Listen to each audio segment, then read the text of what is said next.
आज शनिवार का दिन है, जिस दिन अपन इस दरिद्रता से मिलने के लिए पीपल के पेड़ के नीचे आए हैं। हिंदू धर्म में ये दिन पीपल के वृक्ष के लिए पूजनीय होगा। जो भी शनिवार के दिन पीपल के वृक्ष की पूजन करेगा, दूध चढ़ाएगा या मिष्ठान का भोग लगाएगा, लक्ष्मी और नारायण उसके घर में प्रवेश कर जाएगा। लक्ष्मी और नारायण उसके घर में प्रवेश करेगा। इसलिए नियम बनाया। कौन से दिन का? शनिवार। लक्ष्मी जी बोली, नारायण आपने तो एक दिन का वार लिख दिया। शंकर जी ने 7 वार बनाए हैं, रविवार, सोमवार, मंगल, बुध, गुरु, शुक्र और शनि। ये शिव जी ने बनाया। अब एक दिन आपने अपना बना लिया, बाकी के दिन अगर कोई इस पीपल के वृक्ष के नीचे आएगा और यहाँ तो दरिद्रता बैठी है, तो उसका क्या होगा? भगवान नारायण बोले, सुन दरिद्रता, तेरे से एक विनती है, अगर कोई भी मनुष्य इस पीपल के पेड़ के नीचे अगर 7 दिन में आता है और उसके हाथ में अगर कोई सामग्री होती है तो तू उसके घर में प्रवेश नहीं करेगी। नियम है पीपल के वृक्ष का, या तो पानी का लोटा लेकर जाओ, कुंकू का चोपड़ा लेकर जाओ, शक्कर लेकर जाओ, या पेड़ के नीचे चींटी को डालने के लिए आटा ले जाओ, पर खाली हाथ पीपल के वृक्ष के नीचे कभी मत जाओ, कभी नहीं जाओ। खाली हाथ जाओगे तो दरिद्रता तुम्हारे घर में प्रवेश करेगी। दरिद्रता उठकर खड़ी होकर बोली, नारायण तुमने अपनी मनमानी करी है, एक दिन मुझे भी मेरा चाहिए। भगवान ने कहा, बोल कौन सा दिन चाहिए? दरिद्रता कहती है, रविवार के दिन इस पीपल के वृक्ष के नीचे मैं दिन भर नृत्य करूं, इसमें रहूं, और जो यहाँ आए रविवार को मैं उसके घर में प्रवेश करूं। भगवान ने कहा, ठीक है। दरिद्रता, रविवार का दिन एक ऐसा दिन रहेगा जिस दिन तू इस पीपल के वृक्ष के नीचे नृत्य करेगी, और जो आएगा इस पीपल के वृक्ष के नीचे तो उसके साथ प्रवेश करेगी। मैंने तुझे वर दिया। इसलिए हमारे यहाँ केवल पीपल का वृक्ष अगर दीवार में भी लग जाता है ना, किसी की फैक्ट्री की दीवार में, किसी के घर की दीवार में पीपल का वृक्ष अगर लग जाता है, पीपल का पौधा लग जाता है, उसको कितना भी तोड़ लो वो वापिस लग जाएगा। फिर तोड़ोगे फिर लग जाएगा। अगर पीपल के पौधे को तोड़ना है तो केवल रविवार का दिन एक नींबू, एक मिर्ची और बमूल का कांटा, ये 3 चीजें रखने के बाद में आधे घंटे बाद रविवार के दिन पीपल के पेड़ को उखाड़ कर फेंक दो। दूसरी बार कभी पीपल दीवार में लगता ही नहीं, कभी नहीं लग सकता। केवल एक रविवार का, केवल एक संडे, इतवार का। घर में दीवानों पर अगर पीपल लग भी गया है, इसलिए पीपल के वृक्ष को उखाड़ने का, अगर घर में पीपल लगा हुआ है या पीपल का पौधा हमारे घर में लग गया, उसको उतारना, निकालना, लगाना, तो पीपल के वृक्ष को अगर निकाला जाता है तो रविवार के दिन, और अगर पीपल के वृक्ष को कहीं लगाया जाता है तो सोमवार के दिन या मंगलवार के दिन, बुधवार के दिन, इन दिनों में लगा सकते पीपल के वृक्ष कहीं लगाना। शनिवार का दिन एक ऐसा दिन होता है जिस दिन पीपल के वृक्ष को कहीं जाकर लगाया नहीं जाता, क्योंकि शनिवार के दिन पीपल के वृक्ष के नीचे लक्ष्मी रहती है। हम अपने हाथों से अगर पीपल का वृक्ष किसी दूसरी जगह पर शनिवार को रोपित करते हैं तो हमारे घर की लक्ष्मी अपने घर से छिन्न होकर चली जाती है। इसलिए शनिवार के दिन पीपल लगाया नहीं जाता, किसी के घर जाकर उसको वापस पलटा नहीं जाता। लग गया उसको डर। प्रभु मेरी धर्म पत्नी को कहाँ रखूं आप बताओ? वो तो जहाँ यज्ञ होता है, अनुष्ठान होता है, दान होता है, पुण्य होता है, सत्कर्म होता है, वहां जाने को तैयार नहीं। अब करूं क्या? भगवान ने बोला, एक काम करो। दुर्वासा जी बोले, जिसके यहाँ रात्रि में बर्तन झूठे पड़े रहते हो उसके घर में इस दरिद्रता को लेकर तुम प्रवेश कर जाना। जिसके यहाँ रात्रि में बर्तन झूठे पड़े हो वहां लेकर प्रवेश कर जाओ। दूसरी जगह दुर्वासा जी बोले, जो स्त्री घर में दोपहर के समय पर सो रही हो उसके घर में इसको लेकर प्रवेश कर जाइए। जो स्त्री दोपहर के समय में घर पर सो रही हो इस दरिद्रता को लेकर प्रवेश कर जाइए। तीसरा, जिसके यहाँ पर दरवाजे पर कांटे वाले पौधे लगे हों उस घर में इस दरिद्रता को लेकर प्रवेश कर जाइए। दरिद्रता, कितनी सुंदर बात कही है। दाता और विधाता, कौन कौन? दाता और विधाता। लक्ष्मी और दरिद्रता के सगे भाई हैं। कौन कौन?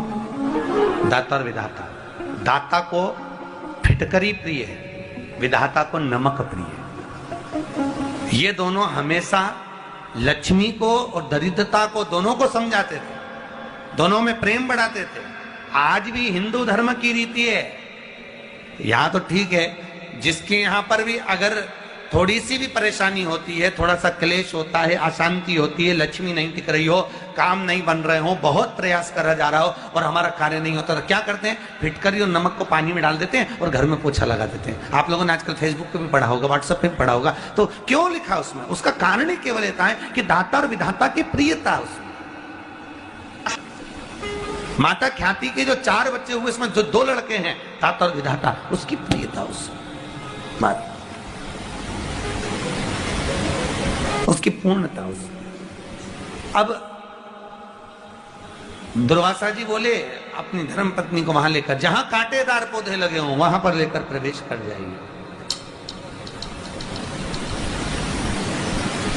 कांटेदार पौधों में उस दरिद्रता का निवास हो गया। कितना विचित्र कथा यहां वर्णन करी है।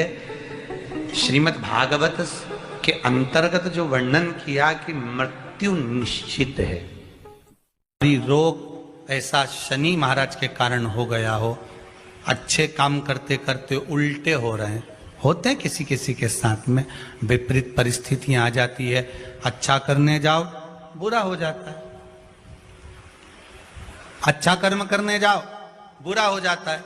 तो पीपल के वृक्ष की जो छाल होती है, छाल देखिए, पीपल के वृक्ष में जो छाल लगी होती है, उस छाल को घिसकर चंदन बनाकर भगवान शंकर का स्नान कराकर, अभिषेक कराकर, पूजन कराने के बाद में पिपलेश्वर महादेव का नाम लेकर, कौन से महादेव?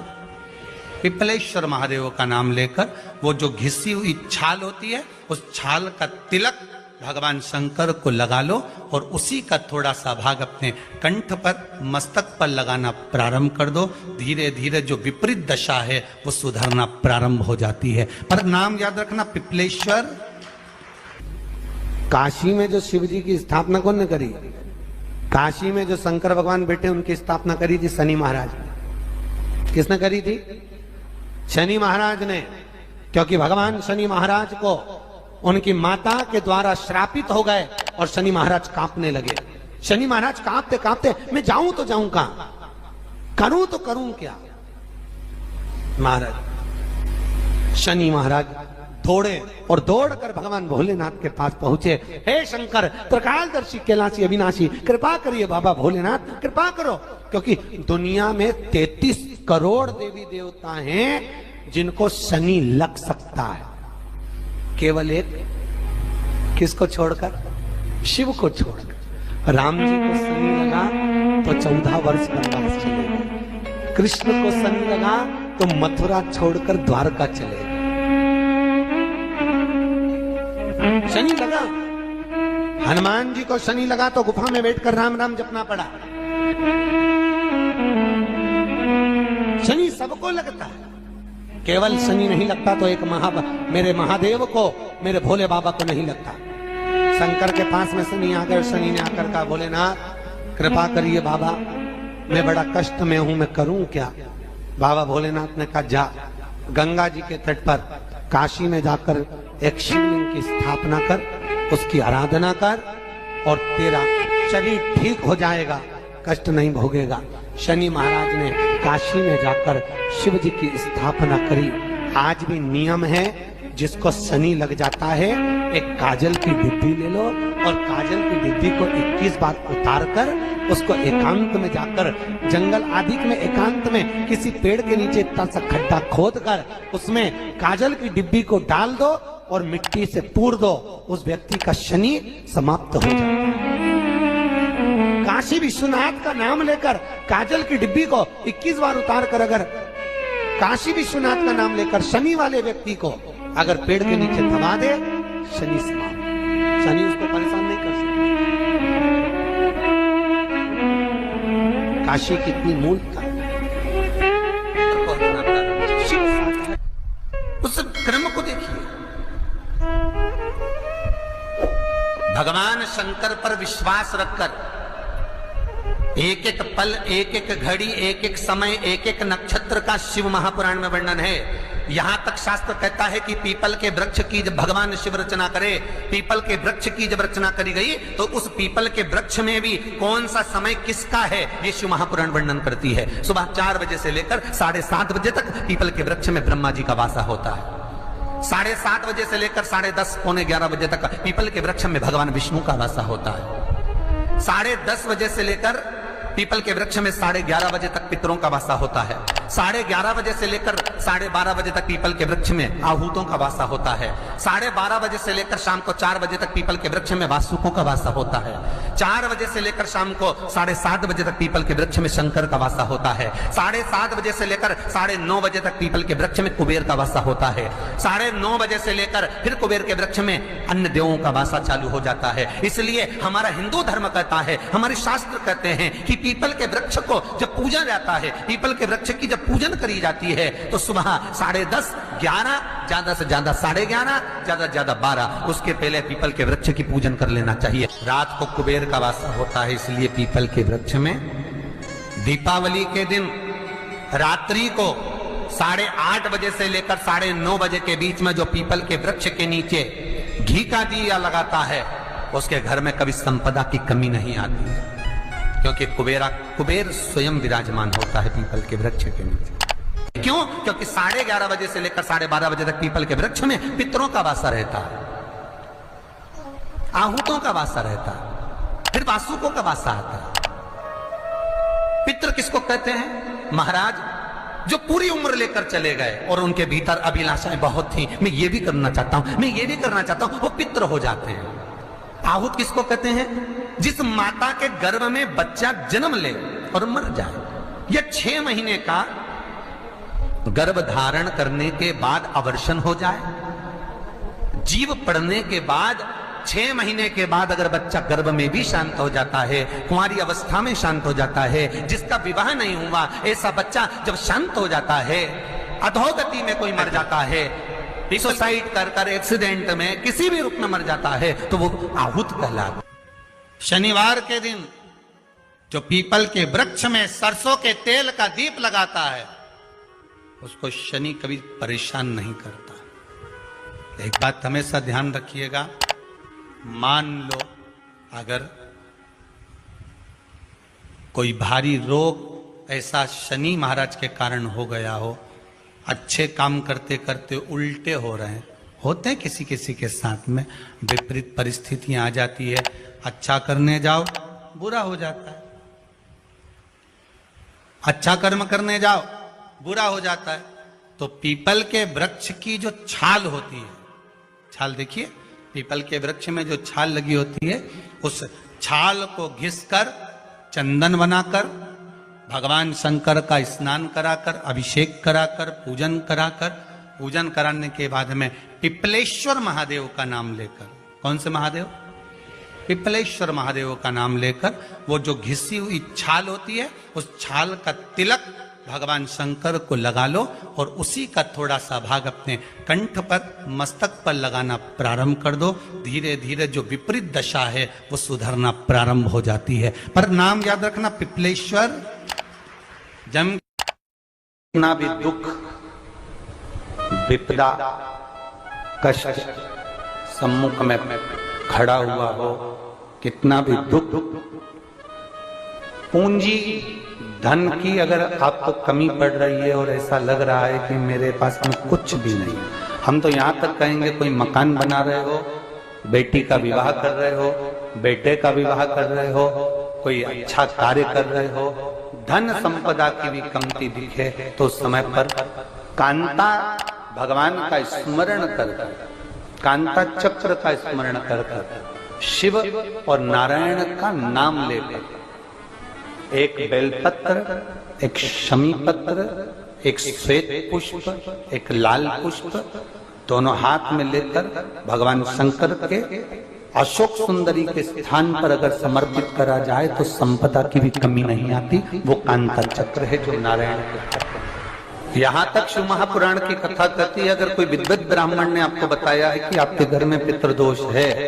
कोई विद्वान ब्राह्मण ने बता दिया कि आपके घर में काल सर्प दोष है, कोई विद्वान ब्राह्मण ने बता दिया कि आपके यहाँ पर ये वास्तु दोष है और इस दोष को मिटाना जरूरी है। कोई ने आपको बताया, उस समय पर हमें घबराना नहीं।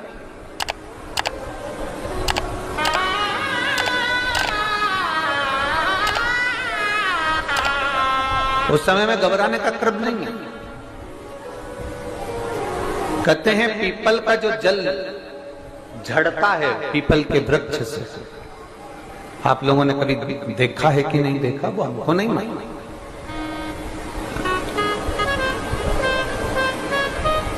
कितना भी अगर कोई वास्तु दोष बता दिया, पितृ दोष बता दिया, काल सर्प दोष बता दिया, कितना भी अगर कोई दोष बता दे, तो पीपल का जो जल वृक्ष में से झड़ता है, कभी कभी आप उसके नीचे हाथ रखकर देखना, थाली रखकर देखना, उसमें पत्थर पर देखना, तो वहां पर भी पानी के निशान आपको मिलेंगे, बूंद के निशान मिलेंगे।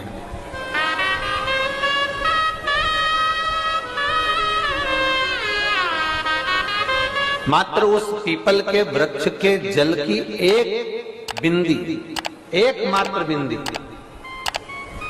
शंकर भगवान का जो शिवलिंग है, जलाधारी है, चरण है, गणेश कार्तिकेय का स्थान है, अशोक सुंदरी का स्थान है, और प्रत्येक जलाधारी में से पानी बीच में से आकर नीचे की ओर गिरता है, नीचे की ओर गिरता है। आप लोगों के स्मरण में हमने पहले भी बताया कि राइट में किसका स्थान है, गणेश जी का, लेफ्ट में कार्तिकेय, बीच में अशोक सुंदरी, ये क्या है, पार्वती जी का हस्त कमल शिवलिंग, और ऊपर से जो जल एक एक बूंद शंकर जी के शिवलिंग पर गिर रहा है, वो शंकर जी की 5 लड़कियां, जया, विषहरा, शामलीवारी, दौतली और देव, शंकर जी की 5 लड़कियों, एक एक बूंद पानी शिव जी पर गिरा। जहां जल नीचे गिरता है उस स्थान से जहां तक जल बहकर जा रहा है, उस स्थान तक 33 कोटि देवताओं का स्थान, 33 कोटि देवताओं का स्थान। अब जहां पानी आया, जहां नीचे गिरा, उसके बीच में जो स्थान होता है, आप लोगों ने देखा है कि नहीं देखा? जिनने देखा है जरा हाथ उठाओ। ये पानी जैसे यहां तक आया और यहां के बाद नीचे गिरेगा, तब वो नाली के माध्यम से बाहर जाएगा। तो जितनी दूर यहां से वो नीचे की ओर जो गिर रहा है, यहां से वो नीचे की ओर जो पानी जा रहा है, ये जो स्थान होता है, ये हमारे 3 दोषों को निवारण तुरंत कर देता है। एक हमारा पितृदोष, एक हमारा काल सर्प दोष और एक हमारा वास्तु दोष का निवारण ये तुरंत करता है। और ये तो हमने केवल आपको शिव महापुराण के माध्यम से बताया कि ये 3 दोष का निवारण कर देता है, पर यदि कभी आप ध्यान से लिंग पुराण को पढ़ेंगे, आप यदि लिंग पुराण को पढ़ेंगे और गीता प्रेस गोरखपुर की लिंग पुराण को लाकर यदि आप पढ़ते हैं, या गीता प्रेस गोरखपुर की शिव अंक को भी आप अगर पढ़ेंगे, उसका नंबर हमारे स्मरण में नहीं आ रहा है, शिव अंकों को भी अगर आप पढ़ेंगे तो उसमें भी आपको वर्णन मिलेगा कि हम तो केवल 3 दोष का बता रहे हैं, पर हमारे शास्त्र तो यहाँ पर और भी दोषों का वर्णन कर रहे हैं। जैसे किसी ने बता दिया आपको शनि का दोष है, किसी ने बता दिया मंगल का दोष है, किसी ने बता दिया आपको केतु का दोष है, किसी ने बता दिया आपको राहु का दोष है, किसी ने आपको कह दिया कि बृहस्पति का दोष है, किसी ने कह दिया